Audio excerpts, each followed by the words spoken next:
Sure. My name is Michelle Lyons, and I'm the Public Information Officer for the Texas Department of Criminal Justice.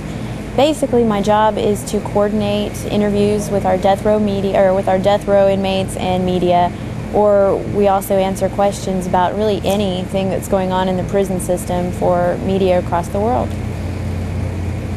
How do you like dealing with the death row? Mostly you deal with the death row inmates, right? Actually, we get a lot of requests for general population inmates as well. It's just that the portion of my job that deals with death row tends to be what gets focused on the most, because I guess there's such a heightened awareness about the death penalty in the United States that is just constantly the focus of most media.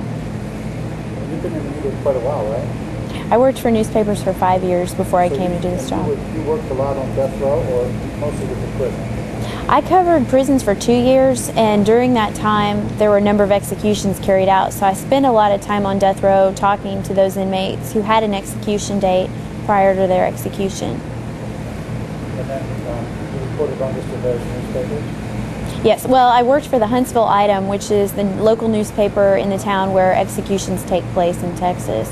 So because the executions took place in Huntsville and I worked for that newspaper, I had a spot to witness every execution that took place during the time that I was there. How many executions do you think you watched? During the time that I was a reporter, I witnessed probably about 60 executions.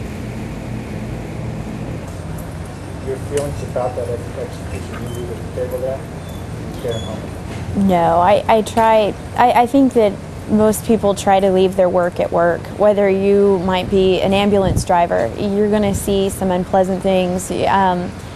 Doctor, any job, you try and leave it behind, and when I go home I try to leave it behind, because it is just my job. My job is to work with these inmates, and part of my job is to witness the executions, but I leave it at that. So these scheduled dates of death, how many times have you witnessed people who were had a scheduled date of death that went to Huntsville and returned quite a few times? It happens rarely. Usually they don't make it as far as Huntsville before they find out if they've been given some sort of court relief or been given a stay. It's much more rare that maybe a few minutes before they're scheduled to be executed that they get a stay, but it does happen. In the time that I've covered executions, I can think of a handful of times that it's happened. Job compared to what I did at the newspaper is that in a lot of ways it's doing the same type of thing. When I was a reporter, my specialty was prisons, and that's what I focused on, and I still do that. And at the same time, I still work with the reporters that I was working with all along, and so I really enjoyed that. I've enjoyed getting to try and tell people about many of the positive aspects of our prison system, our educational and vocational programs that we have in place that are hopefully helping our inmates when they're released to succeed in society. Sure. In all of our units across the state, we have different vocational programs. At one of our units, we have a computer refurbishing plant. So our inmates who are enrolled in that program are learning how to repair computers and are obviously able to get pretty good jobs when they're released. And at the same time, the computers that they fix and they work on are sent out to our low-income school districts so that those children are benefiting.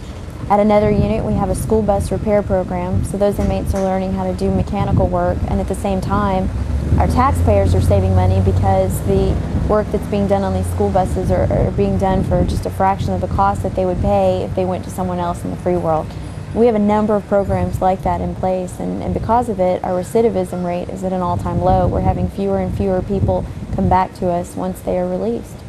One more time about the media, how it's important to get things. It's important that we maintain an open policy to the media. We don't want it to be construed that we're keeping secrets from the media regarding death row or any other policies in Texas. With death row, it might be looked at as particularly important that since there are stories on these men and their crimes, that the reporters have access to the inmates so that they can also give their side of the story, whether it be if they're proclaiming that they're innocent or they admit their guilt. It's just important that the media has access to them.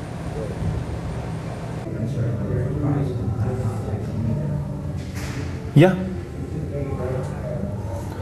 All right. Hello, my name is Robert Lookingbill. I was born 7/22/65, and I have a scheduled death in January 22nd of 2003.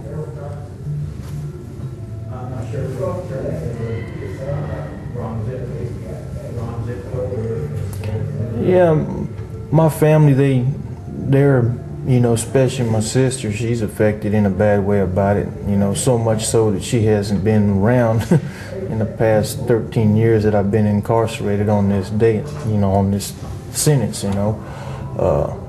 It's just too much, you know, for her to handle, but it doesn't mean she don't care. It's just that she's, you know, a little more sensitive than most people are, you know, because we were real close, you know, brother and sister, you know, what can you say? It's real hard on them and my mom too, because now she's by herself, now my dad's gone, and I can't be there for them, you know, being he's gone now. And they don't know what to expect, you know, because they're not real familiar with the system, you know, or the death penalty and the things, you know, that go with it. You know, not many people do. You know, these are the taboo kind of things people just, you know, never take an interest in, you know, at least not the majority anyway. You know, my family, you know, and the majority of us never even thought about the death penalty, you know, until I wound up under it. And, you know, that's usually the case for most people. They don't know they even have one exist, you know, until they, you know, either wind up in trouble or somebody they love winds up under it. And in that sense, you know, it's unexpected and unforeseeable and unfortunate, you know. Approximately, yeah. I've been on death row approximately 13 years, and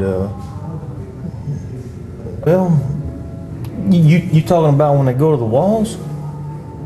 Yeah, when you go to Huntsville, well, it usually the last day when your date is, you go to Huntsville, but before you go there, you stay out here for about half a day, and you get to spend a few hours with your loved ones, and, you know, to say goodbye and to leave whatever property you have with them, you know, and then a van comes in and at the back gate, and those that are on death watch can look out the window and see, you know, that last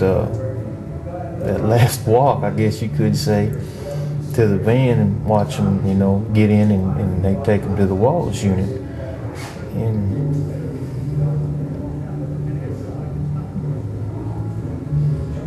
well, in the time that I've been on death row, I've not really watched a lot go all the time, but some of the time I have seen some of the inmates that I, you know, come to know, and that would be in high numbers too. It's like I say, there had been at least 250 people that I know and have watched, you know, go to the Walls, you know, if not being in death watch and talking to them before they were taken to the Walls, and